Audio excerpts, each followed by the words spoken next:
Are you a high school baseball player that's looking for a warm-up routine that's going to get you ready both mentally and physically to go out and perform during a game or even during practice? I'm going to go over today the layout for a warm-up process that I use for the high school baseball players, pitchers, and position players that we see here in the clinic. How do I know this? My name is Dr. Jeff Lewis. I'm the owner and physical therapist of Lewis Physical Therapy and Sports Rehab in Point Pleasant, New Jersey, where I have helped countless baseball players get back to throwing pain-free, get stronger, and throw harder after an arm injury.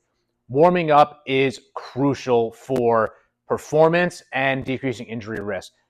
A lot of times with the baseball players that I've seen here, I ask them, hey, do you warm up before you go out and throw? They're like, yeah, I warm up, and I'm starting to ask some more questions, and more often than not, they go right into throwing, and their idea of warming up is, I'm just going to take a couple extra throws to get my arm warmed up before I start getting into my actual throwing program. We call that throwing to warm up versus warming up to throw. And we don't want to throw to warm up.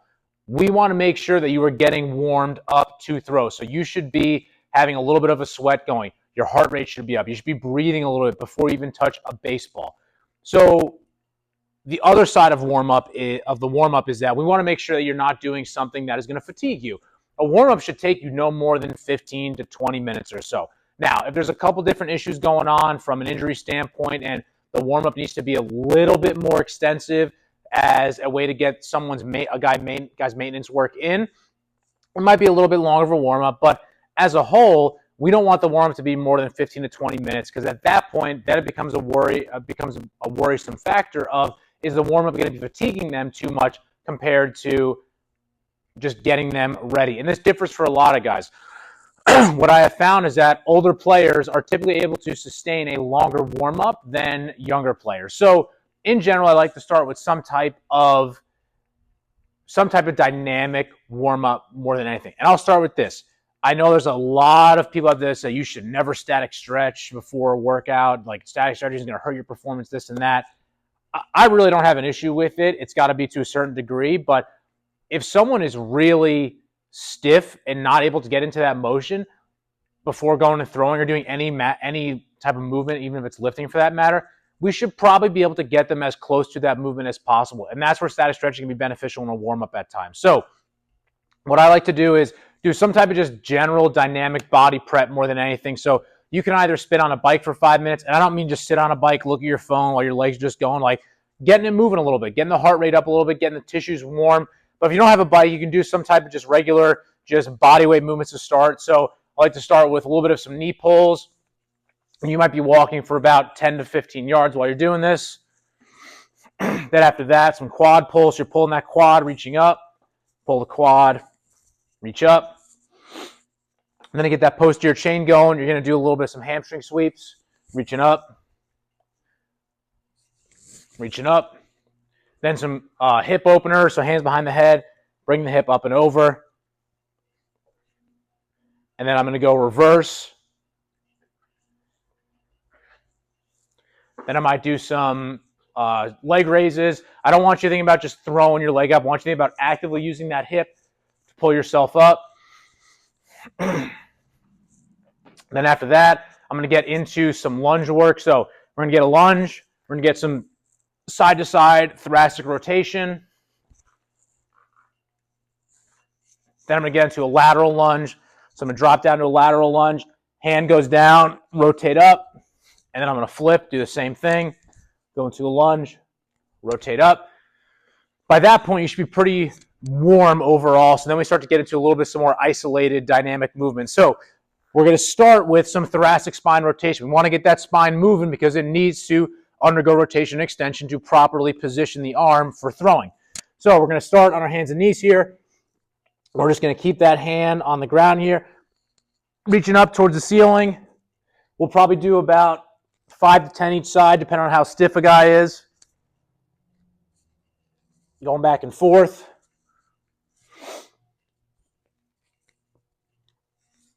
And then from there, we might then go into some hip rotation. So we're going to be on our hands here. Low back is a little bit rounded. You're trying to kick that leg up, turn it out and around. You're going to see I don't go very far. And the reason I don't go far is because if I try to get more motion, I'm probably going to start moving through my back more than anything. So I want to keep that low back a little bit rounded here. We're going to come up, go up and around. Come up, go up and around, and then we'll reverse this direction here. So we'll do a little bit of that on both sides. Next, then we will get into a little bit more some hip mobility with some thoracic rotation. So we're going to be on one knee here. That leg's going to be out to the side. You're going to reach through and reach up. So now we're just working that T-spine rotation with a little bit more hip mobility and reaching up. Same thing, about 5 to 10 each side there, more than anything. Next, we're going to get into some band work. So go grab a set of resistance bands. They could be generally moderate resistance. They don't have to be anything super heavy, but you also don't want them to be so light. So we're going to be here. You start facing it, shoulder blades down and back. I like to do 10 slow and then 10 fast to get the tissues working and warmed up a little bit more, a little bit faster. Then we're going to go straight out to the side, down and back, 10 slow, 10 fast. Then we're going to work into that 90-90, rotating up. Think about tucking that shoulder blade back underneath, and then again, 10 fast. Then we're going to do some internal rotation. So now we're going to be facing forward here. I like to get a little bit of a serratus punch with it, so you're punching those shoulder blades around, up. So we're going to do some there, and then 10 fast rotations.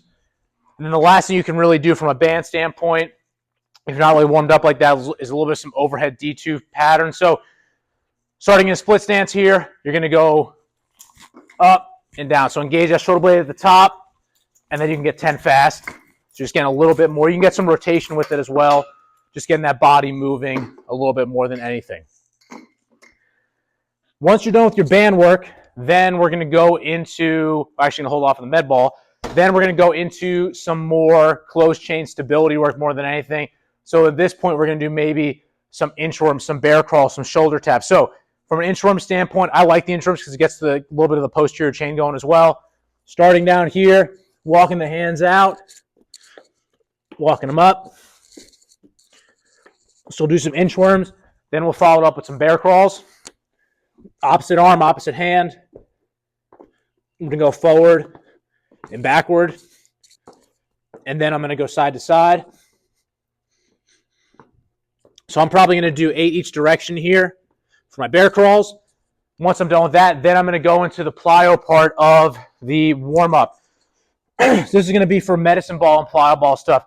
If you have access to a med ball or plyo ball, best time to do these is during the warm-up. It just helps get your body, like you can tell right now, I'm already a little out of breath. I'm just kind of going through some stuff. Warmed, heart rate's up, blood's getting to the muscles. So now we're getting to some med ball stuff. So you can either do chest passes in front of a wall here. If you don't have a wall, you do some bent over chest passes. So you're just going to be in slight knee bent, hips are back, down against the ground. We're going to do 10 of those. Then we're going to get the 10 rainbow slams overhead, so 5 each side. So you're going to be standing here. You're going to go up and over.